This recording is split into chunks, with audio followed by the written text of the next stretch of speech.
sweetheart. Hear everything they say, ain't you? Maybe we're not so different. Who are you under there?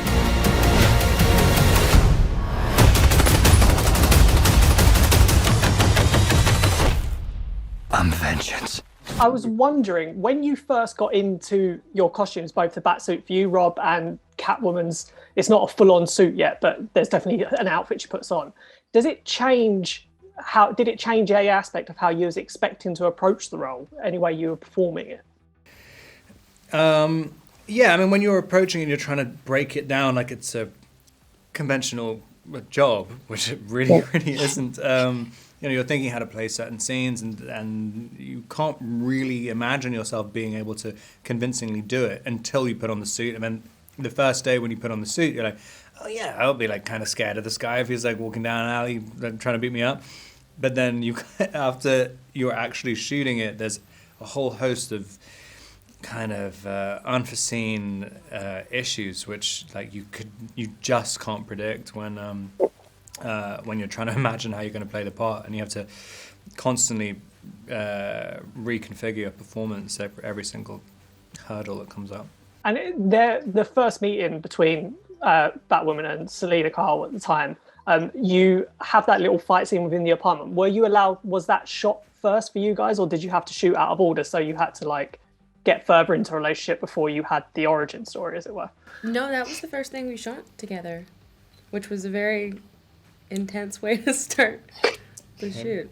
Yeah, especially trying to figure out how to do like a flirty punch. Yeah. It's a new thing. Like, stop it. Oh, you stop it. You stop it. You stop it.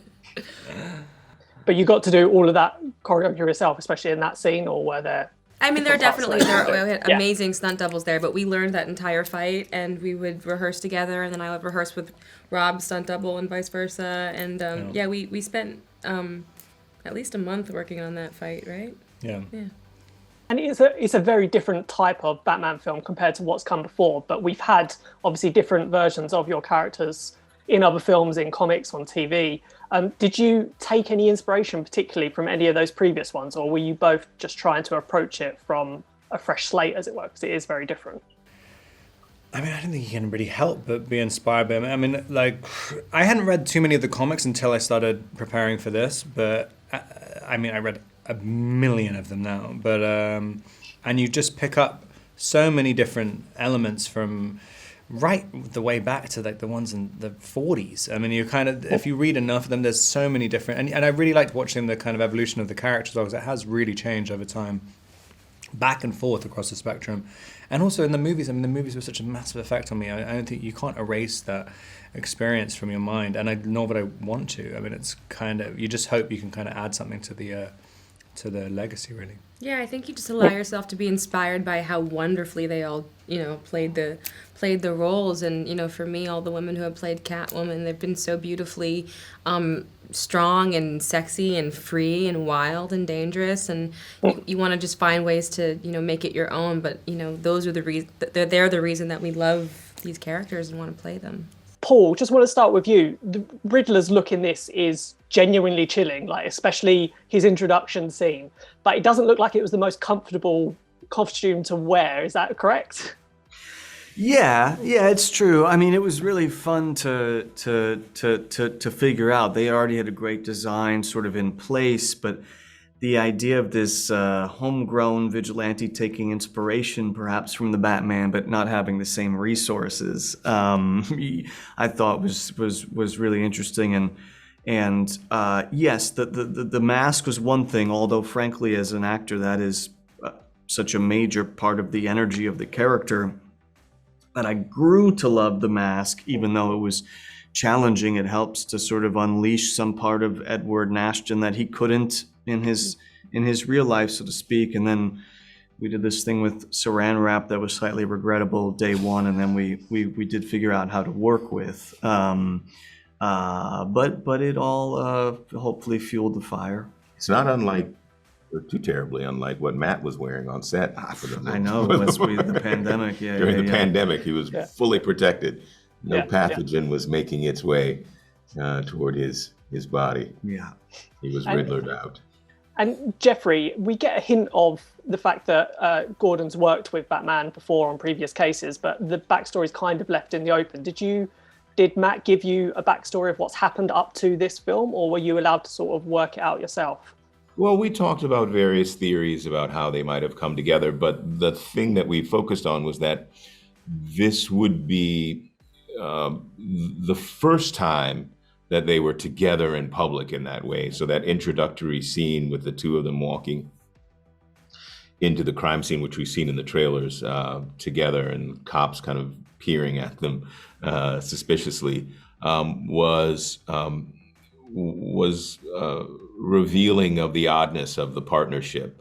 That's primarily what we focused on. But I loved that. I loved it because it is early, and it allows us and the audience to ask questions about their relationship, but also about the Batman, that he's not just assumed to be, our hero, but that he's kind of a peculiar figure.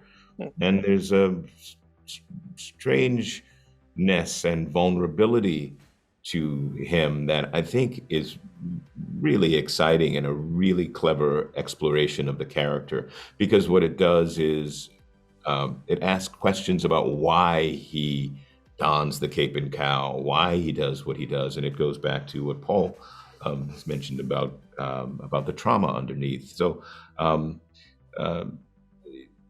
that's a roundabout answer to three questions only marginally related to your original question. When it came to what you were preparing to play, how to play Penguin, did that change once you got into the full get-up? Did that, the physicality, what changed about what you were planning? Everything. I hadn't, honest to God, I mean, not every, I had read the script and I had spoken with Matt Reeves about his thoughts on the character and at what stage in his career as a criminal Oz is, because he's not yet fully embodying the kind of recognizable iconographical archetype of the Penguin. He's called the Penguin behind his back by people, but it's more of a derogatory term. So he's Oz. He's at a particular stage in his career, earlier stage than so I had ideas, but then I saw the design. Look, I saw the makeup design that Mike Marino had created, and when we put that on for the first time, it took about 6 or 8 hours, and we did a makeup test out here in Los Angeles about 3 or 4 months before we started shooting.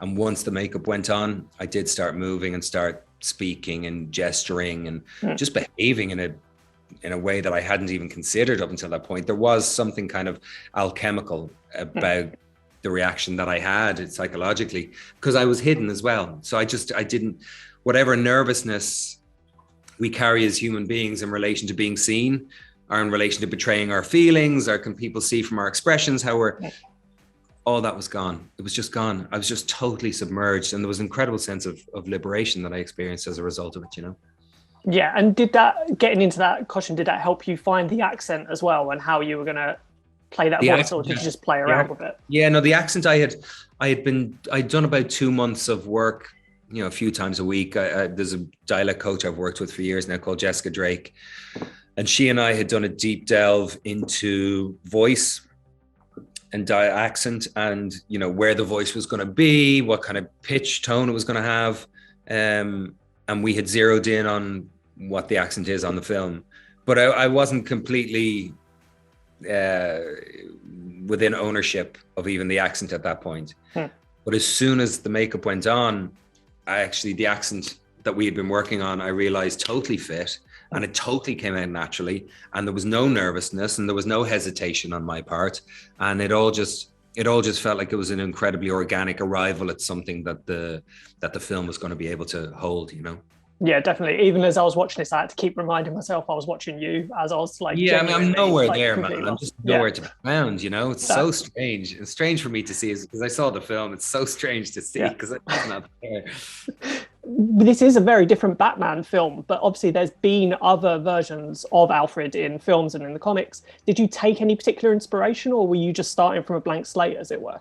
I think by virtue of the fact that Matt had written a sort of slightly different take on Alfred, I was able to, fortunately able to sort of forget about everything else and just play where the story lands, which is in year 2 and a version of Bruce that is pushing away at Alfred. So it's not the kind of conventional take on Alfred and Batman sort of facing the foe together. At this point, Alfred is in the firing line from Bruce. He's been everything that he stands for, the establishment in a way, the kind of the loyalty to the Wayne dynasty is being pushed at and dug into by Bruce. And so it's a very fractured, shifting sands relationship. And also Alfred is not the sort of person who's capable of filling an emotional void and becoming a father figure, much as though he'd like to. He just knows he's not capable of doing that. He is an ex-soldier. He's worked for the Secret Service. He's a close protection officer, but he's not. One thing he isn't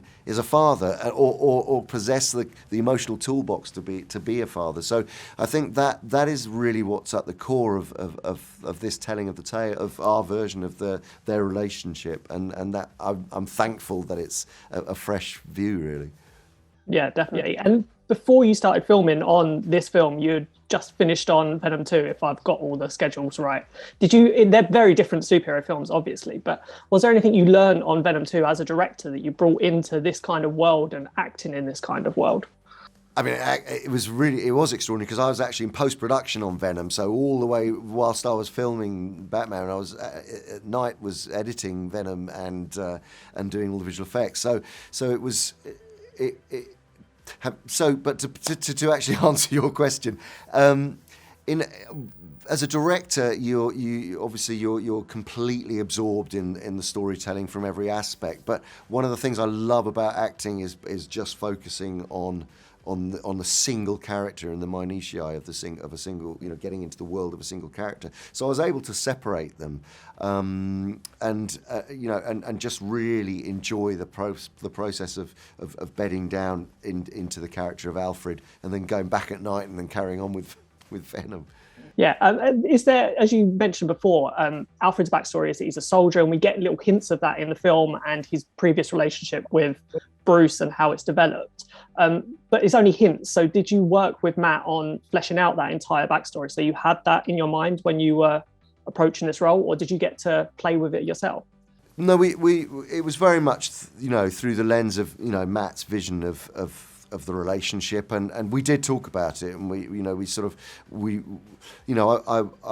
thought about what are the modern day sort of, if there was a modern day kind of Alfred, and it was like it would be someone like a close protection officer for the Royals, or that sort of. We talked about real world comparisons.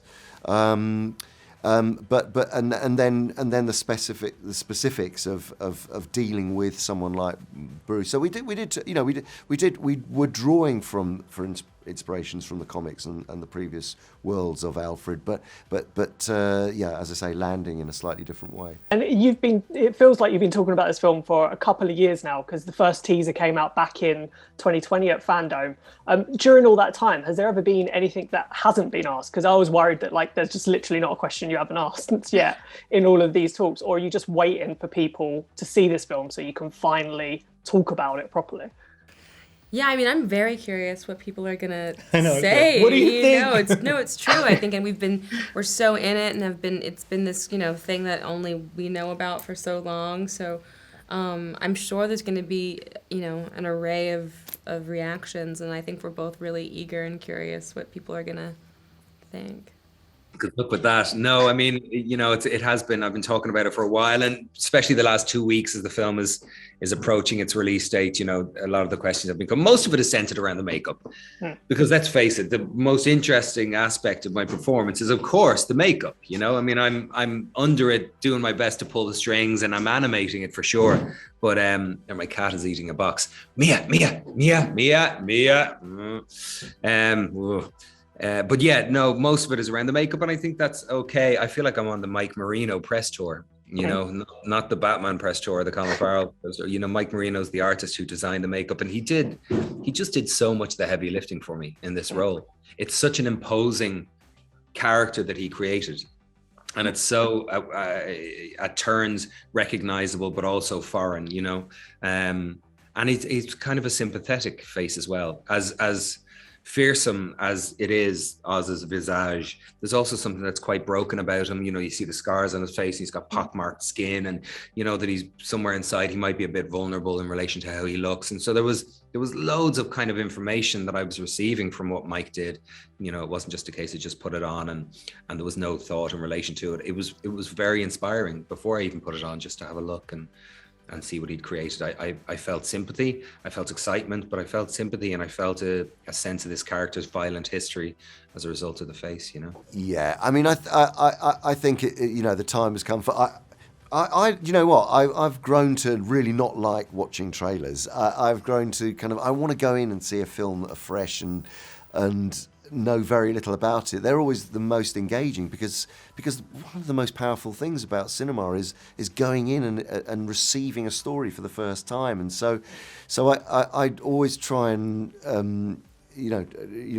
just personally, I don't like knowing too much. I like it to be that part of the cinema experience is having that happening, unveiled in front of you.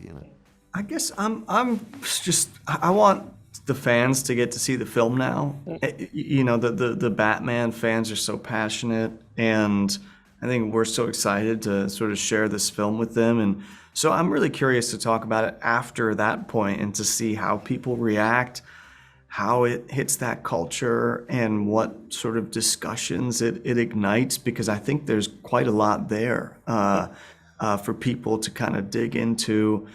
And so no, I'm just excited for that next step. There are a lot of people, curious about the Batmobile, talking about the Batmobile, but very rarely asked about Gordon's Ford Prowler, and that's odd. I mean, you could talk about it now, like talk about how much you love that car on set and all that kind of thing. It's a handsome car. It's downtrodden and well worn, but it's a handsome, useful car. Just finally, with this kind of film, did you get to keep any mementos on set? Like maybe, Paul, you kept that awkward Riddler mask that you can just pull out at home every now and then? Definitely not.